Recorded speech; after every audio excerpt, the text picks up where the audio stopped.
اعوذ باللہ من الشیطان الرجیم، پناہ مانگتا ہوں میں اللہ کی شیطان مردود کے شر سے۔ یا ایہا الذین آمنوا انفقوا مما رزقناکم من قبل ان یأتی یوم لا بیع فیہ ولا خلة ولا شفاعة والکافرون هم الظالمون۔ اے ایمان والو، ہم نے جو کچھ تمہیں دیا ہے اس میں سے خرچ کرو، اس سے پہلے کہ وہ دن آ جائے جس میں نہ خرید و فروخت ہوگی، نہ دوستی کام آئے گی اور نہ شفاعت، اور کافر ہی ظالم ہے۔ حاشیہ نمبر 277۔ اللہ کی راہ میں مال خرچ کرنے کی ترغیب دی گئی ہے۔ یہ مالی عبادت ہے اور ایمان کا ثبوت اس کا لازمی حصہ ہے۔ ایمان لانے والوں کو احساس دلایا جا رہا ہے کہ آخرت میں اللہ کے عذاب سے بچنے اور اس کا انعام پانے والوں میں شامل ہونے کا ایک ہی طریقہ ہے کہ شرک سے پاک ایمان کے ساتھ خلوص نیت سے اللہ کی عبادت ہو اور اس کی راہ میں ذوق و شوق کے ساتھ جان و مال کی قربانی دی جائے۔ وہاں دنیا کی طرح لین دین، دوستی یا سفارش و شفاعت کام نہ دے گی۔ اللہ لا الہ الا هو الحی القیوم لا تأخذه سنة ولا نوم له ما في السماوات وما في الأرض من ذا الذي يشفع عنده إلا بإذنه يعلم ما بين أيديهم وما خلفهم ولا يحيطون بشيء من علمه إلا بما شاء وسع كرسيه السماوات والأرض ولا يؤوده حفظهما وهو العلي العظيم۔ اللہ ہی معبود ہے، اس کے سوا کوئی الہ نہیں۔ وہ زندہ اور قائم رکھنے والا ہے، اسے نہ اونگ آتی ہے اور نہ نیند۔ اسی کے لیے ہے جو آسمانوں اور زمین میں ہے۔ کون ہے جو یہاں بغیر اس کی اجازت کے سفارش کر سکے؟ جو کچھ ان کے آگے اور پیچھے ہے وہ سب جانتا ہے، اور لوگ اس کے علم میں کسی چیز کا احاطہ نہیں کر سکتے مگر جتنا وہ چاہے۔ اس کی کرسی زمین و آسمان پر چھائی ہوئی ہے اور اس کی نگرانی اس کو تھکاتی نہیں۔ وہ اعلیٰ مرتبہ اور عظیم ہے۔ حاشیہ نمبر 278۔ آیت الکرسی کے نام سے معروف یہ آیت توحید باری تعالیٰ کا اثبات اور شرک کا شدت سے رد کرتی ہے۔ ایک طرف تو یہ آیت مومن کے دل میں توحید کے اہم نکات کو ثبت کرتی ہے، تو دوسری طرف ہر قسم کے مشرکانہ توہمات اور شکوک و شبہات کی بے خونی کر دیتی ہے۔ احادیث میں اس کی بڑی فضیلت آئی ہے اور رسول اللہ صلی اللہ علیہ وسلم نے اس کو اعظم الآیہ یعنی قرآن کی عظیم آیت کہا ہے۔ بحوالہ مسلم کتاب فضائل القرآن۔ رات کو سوتے وقت یہ آیت الکرسی پڑھنے کی ترغیب دی گئی ہے، شیطان سے حفاظت رہتی ہے۔ بحوالہ بخاری کتاب بدء الخلق۔ حاشیہ نمبر 279۔ یہاں اس بات کی وضاحت ضروری ہے کہ صحیح معنوں میں اللہ تعالیٰ کی توحید پر ایمان اسی وقت قابل اعتبار ہے جبکہ شرک کا پوری شدت سے رد کر دیا جائے۔ چنانچہ یہاں اللہ کہہ کر یعنی اللہ ہی معبود برحق ہے فوراً ہی لا الہ الا ہوا کہا گیا، اور غیر اللہ کے معبود ہونے کا انکار کر کے ہر قسم کی شرک کی جڑ کاٹ دی۔ اس طرح اللہ کا بیٹا یا بیٹی ہونے یا نور من نور اللہ کے عقیدے کی پوری طرح بے خونی کر دی گئی، اور اس قسم کے سارے نظریات باطل اور مشرکانہ ثابت ہو گئے۔ اس آیت پر ایمان کا لازمی تقاضا یہ ہے کہ اللہ کو اکیلا داتا، مشکل کشا، غوث یا فریاد رس، حاجت روا، نفع و نقصان کا اختیار رکھنے والا سمجھا جائے، اور کسی بھی نبی یا ولی کو ان القابات سے نہ تو یاد کیا جائے اور نہ ہی کسی کو اللہ تعالیٰ کے صفات و اختیارات میں شریک سمجھا جائے۔ پھر نہ اللہ کے سوا کسی سے اولاد ملنے یا خیر و برکت کی امید ہو، اور نہ ہی کسی کو غائبانہ مدد کے لیے پکارا جائے۔ جب بھی کوئی سوال کرے اللہ ہی سے سوال کرے، اور ہر قسم کی شکر گزاری زبانی، مالی، نظر و نیاز، صدقات و خیرات وغیرہ صرف اور صرف اللہ ہی کے لیے ہو۔ حاشیہ نمبر 280۔ الحی اور القیوم صرف اللہ ہی کی خصوصی صفات ہیں۔ وہ ہمیشہ سے ہے اور ہمیشہ رہے گا۔ تمام مخلوقات کی حیات کے ساتھ موت لازم ہے، لیکن اللہ تعالی حی لا یموت ہے۔ وہ تمام موجودات کو وجود میں لانے اور اس کے نظام کو قائم کرنے والا ہے، اور اس کو پوری طرح تھامے اور سنبھالے ہوئے ہے۔ نہ تو اس کو بنانے میں کوئی اس کا مددگار تھا، اور نہ اس کے نظام کو قائم رکھنے اور چلاتے رہنے میں اس کا کوئی معاون ہے۔ الغرض اس کائناتی نظام سلطنت میں نہ ہی اس کا کوئی شریک رہا ہے اور نہ ہو سکتا ہے، کیونکہ وہ اکیلا سب کا خالق ہے اور سب اس کی مخلوق۔ بحوالہ سورۃ الفرقان آیت نمبر 2۔ حاشیہ نمبر 281۔ نیند اور اونگ مخلوق کی ضرورت اور کمزوری ہے، لیکن اللہ تعالیٰ اس کمزوری سے یکسر پاک ہے۔ خالق و مدبر کائنات ہر لمحے بے شمار مخلوقات کی حاجات پوری کرنے اور وسیع و عظیم کائنات کی نگرانی کرنے کے لیے ہمہ وقت بیدار ہے۔ یہ اس کی خصوصی صفت ہے کہ اسے نہ نیند آتی ہے اور نہ اونگ۔ یہ کائنات اور ہر قسم کے نقص سے پاک اس کا نظام اس حقیقت کا کھلا ثبوت ہے۔ حاشیہ نمبر 282۔ رب ذوالجلال والاکرام بلا شرکت غیر اس کائنات کا خالق، مالک و مدبر ہے۔ باقی سب اس کی مخلوق ہیں، اس کے بندے اور محتاج ہیں، اس کے آگے بالکل بے بس، اور سب اس کے در کے فقیر ہیں۔ پھر بھلا کسی کی کیا مجال کہ اس کی بارگاہ عظمیٰ میں کوئی لب کشائی کی جرت کر سکے، سوائے اس کے جس کو وہاں اجازت ملے۔ بحوالہ سورۃ النبأ آیت نمبر 38۔ دراصل اس حکیم و دانا رب کو کسی کی شفاعت کی ضرورت بھی کیا ہے؟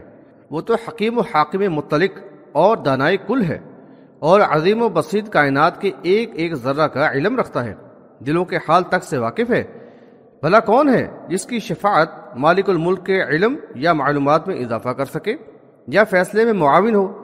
درا حالیہ کے کسی کو ایک ذرہ کے برابر بھی غیب کا علم نہیں، سوائے اس محدود علم کے جو اللہ تعالی نے وحی کے ذریعے انبیاء علیہ السلام کو اور ان کے ذریعے امت کو عطا فرمایا۔ جب علم و عقل دونوں ہی اس قدر محدود ہوں تو اس کے یہاں کوئی شفاعت کا اہل اور حقدار کیسے ہو سکتا ہے؟ یہ تو اس کی عنایت و نوازش ہے کہ روز قیامت بطور تکریم و عزت افزائی اپنے بندوں کو شفاعت کی اجازت عطا فرمائے گا، اور سب سے پہلے رسول اللہ صلی اللہ علیہ وسلم اللہ کے اذن سے شفاعت کریں گے، اور پھر دیگر انبیاء علیہ السلام اور صالحین شفاعت کریں گے، لیکن کوئی بھی غلط شفاعت نہ کر سکے گا۔ بحوالہ سورۃ النبأ آیت نمبر 38۔ یعنی کسی مشرک یا ایسے کافر و نافرمان کی ہرگز شفاعت نہ ہوگی جس پر اللہ نے جنت کو حرام کر دیا ہے۔ اس طرح شفاعت باذن اللہ کا عقیدہ قرآن و حدیث سے ثابت ہے، اور اس کے برخلاف کسی بھی قسم کی شفاعت کا نظریہ سراسر باطل ہے۔ حاشیہ نمبر 283۔ جیسا کہ اوپر بیان کیا گیا، اس وسیع و عظیم کائنات کا اکیلا مالک اور قادر مطلق اس کا کنٹرول پوری طرح سنبھالے ہوئے ہے۔ اسی کی کرسی آسمانوں اور زمین پر چھائی ہوئی ہے، والفاظ دیگر پوری کائنات مکمل طور سے اس میں سمائی ہوئی ہے۔ اس کا مکمل اقتدار ہے، اسی کا حکم چلتا ہے۔ بحوالہ سورہ یوسف آیت نمبر 40۔ کسی کی کیا مجال کہ اس نظام میں مداخلت کرے یا اس کے فیصلے میں خلل انداز ہو؟ اتنی بڑی کائنات کے دقیق نظام کی ہمہ وقت نگرانی کرتے ہوئے اس کو ذرا بھی تکان نہیں ہوتی، اور نہ ہی اس کو کسی قسم کے آرام کی ضرورت پڑتی ہے۔ وہ ایسی ہر کمزوری سے پاک اور منزہ ہے۔ یہ ہے شان اس عظیم و کبیر رب کی۔ ذالکم اللہ ربکم فاعبدوہ، یہ ہے اللہ تمہارا رب، بس اسی کی عبادت کرو، کسی اور کی نہیں۔ بحوالہ سورہ یونس آیت نمبر 3۔ یہ بات قابل غور ہے کہ ایک طرف تو اللہ کے عرش و کرسی کی عظمت قرآن میں اس انداز سے بیان کی گئی ہے، تو دوسری طرف دیوبندی مسلک کے حامل یہ عقیدہ رکھتے ہیں کہ اللہ کے رسول صلی اللہ علیہ وسلم کی قبر کا وہ حصہ جو ان کے جسم سے مس ہو رہا ہے وہ عرش و کرسی سے بھی افضل ہے۔ بحوالہ عقائد علماء دیوبند صفحہ نمبر 19۔ یہ عقیدہ سراسر باطل اور کفر ہے۔ لا اکراہ فی الدین قد تبین الرشد من الغی فمن يكفر بالطاغوت ويؤمن بالله فقد استمسك بالعروة الوثقى لا انفصام لها والله سميع عليم۔ دین میں کوئی زبردستی نہیں، ہدایت گمراہی سے علیحدہ اور خوب واضح ہو گئی۔ اب جو طاغوت کا کفر کرے اور اللہ پر ایمان لائے، اس نے وہ مضبوط حلقہ تھام لیا جو کبھی نہ ٹوٹے گا۔ اللہ سننے اور جاننے والا ہے۔ حاشیہ نمبر 284۔ یا بڑے ہی سادہ انداز میں دعوت حق کے طریقہ کار کو اصولی طور پر بیان کر دیا گیا ہے۔ دین کے معاملے میں کسی قسم کے جبر و اکراہ یعنی زبردستی اور دباؤ کی کوئی گنجائش نہیں۔ دعوت حق واضح دلائل کے ساتھ لوگوں پر پیش کر دی جائے، اب ان کو اختیار ہے کہ اسے قبول کر کے حق کا ساتھ دیں یا روگردانی کے روش اختیار کریں۔ اسی میں ان کا امتحان ہے اور اسی پر ان کی اخروی کامیابی یا ناکامی کا دار و مدار ہے۔ انسان کو اسی مقصد کے تحت عقل و دانش اور اختیار و آزادی کے ساتھ پیدا کیا گیا ہے۔ بحوالہ سورۃ الدہر آیت نمبر 2 اور 3۔ قرآن میں اس بات کو کئی جگہ بیان کیا گیا ہے۔ فرمایا آپ ان پر جبر کرنے والے نہیں بنائے گئے، بحوالہ سورہ قاف آیت نمبر 45۔ دوسری جگہ فرمایا کہ آپ صلی اللہ علیہ وسلم ان پر داروغہ نہیں، بحوالہ سورۃ الغاشیہ آیت نمبر 22۔ آیت الکرسی میں جامع اور واضح انداز میں توحید کے دلائل پیش کرنے کے بعد آخر میں یہ فیصلہ کن بات کہی گئی ہے جو دعوت غور و فکر کو تقویت پہنچاتی ہے۔ اس اہم اصولی نقطے سے اس گمراہ کن پروپیگنڈے کی بھی تردید ہو جاتی ہے کہ اسلام طاقت کے زور پر پھیلا ہے۔ حاشیہ نمبر 285۔ طاغوت طغا سے مشتق ہے جس کے معنی بغاوت، سرکشی یا ظلم میں حد سے گزر جانا۔ اللہ کا نافرمان جو لوگوں کو گمراہ کرنے، اللہ کی راہ سے بھٹکانے، عقائد بگاڑنے اور اللہ کے دین میں ٹیڑھ پیدا کرنے میں لگ جائے، وہ طاغوت بن جاتا ہے۔ اسی لیے کفر بالطاغوت کو ایمان باللہ کی لازمی شرط قرار دیا گیا ہے، اور اس کے بغیر ایمان باللہ کا دعویٰ قطعاً بے معنی ہے۔ چنانچہ سورہ نساء میں طاغوت کا کفر کرنے کا صریح حکم ہے، حوالہ سورۃ النساء آیت نمبر 60۔ ابلیس جن و انس کو گمراہ کرنے والا پہلا طاغوتی کردار ہے، اور پھر اس کی پیروی کرنے والے سب اسی قبیل سے تعلق رکھتے ہیں، خواہ وہ اقتدار والے ہوں یا معاشرے کے دوسرے با اثر افراد۔ قرآن نے اس سلسلے میں علماء و مشائخ کا ذکر خصوصیت کے ساتھ کیا ہے، بحوالہ سورۃ التوبہ آیت نمبر 34۔ کیونکہ دین کے معاملے میں لوگ ان کی بات کو حرف آخر سمجھتے اور بلا چون و چرا مان لیتے ہیں، خواہ وہ اللہ کے احکامات کے بالکل ہی خلاف کیوں نہ ہو، اور اس طرح ان کو رب کا درجہ دے دیا جاتا ہے، بحوالہ سورۃ التوبہ آیت نمبر 31۔ قوم کے علماء و مشائخ جب بے ربی کا شکار ہو جائیں اور دنیا کے مفادات ہی کو زندگی کا مقصد بنا لیں، پھر اپنے مفاد کی خاطر لوگوں میں بے دینی، کفر و شرک اور قبر پرستی پھیلانے اور امت کو فرقوں میں تقسیم کرنے میں سرگرم ہو جاتے ہیں۔ اس طرح دین اور معاشرے میں بگاڑ پیدا کرنے میں مؤثر کردار انہی لوگوں کا ہوتا ہے۔ الغرض خود گمراہ ہو کر لوگوں کو گمراہ کرنے والا یہ گروہ بالآخر طاغوت کی حیثیت اختیار کر لیتا ہے۔ ایمان کی دعوت سے ان کے مفادات پر چوٹ پڑتی ہے اور معاشرے میں یہ بالکل بے حیثیت ثابت ہوتے ہیں، لہذا دعوت حق کی شدید مخالفت انہی کی طرف سے ہوتی ہے، اور یہ لوگوں کو راہ حق کی طرف آنے سے روکتے ہیں، اور ایمان لانے والوں کو بھی شکوک و شبہات کے ذریعے ورغلانے کی بھرپور کوشش کرتے ہیں۔ لہذا تمام انبیاء علیہ السلام الہ واحد کی بندگی کی دعوت کے ساتھ طاغوت سے یکسر اجتناب پر زور دیتے رہے ہیں، بحوالہ سورۃ النحل آیت نمبر 36۔